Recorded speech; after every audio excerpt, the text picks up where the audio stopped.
Hey guys, welcome back.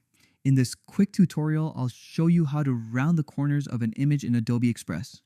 An easy trick that instantly gives your designs a smoother, more modern vibe. It only takes a few seconds, so let's dive right in. First, open Adobe Express and click the plus icon to start a new design. I'm going to use a custom canvas. Let's go with 1920 by 1080 pixels, which is great for most layouts. Once your blank project opens up, we can move on to the fun part. Next, let's bring in an image. You can upload your own photo or grab one from the Adobe Express library. For this example, I'll upload one from my computer. Once it's added, drag it onto your canvas and resize it if needed. Now here's where the magic happens. Click on your image and on the right-hand side, you'll see an option labeled Corners.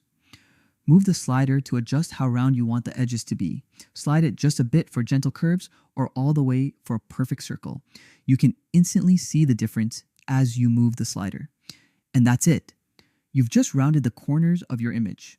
Quick, clean, and super effective. This little tweak can completely change the look of your design, whether you're working on a thumbnail, logo, or social media post. If you found this helpful, don't forget to like the video and subscribe for more easy Adobe Express tips. Try it out yourself and see how rounding corners gives your projects a polished finish. Thanks for watching, and I'll see you in the next one.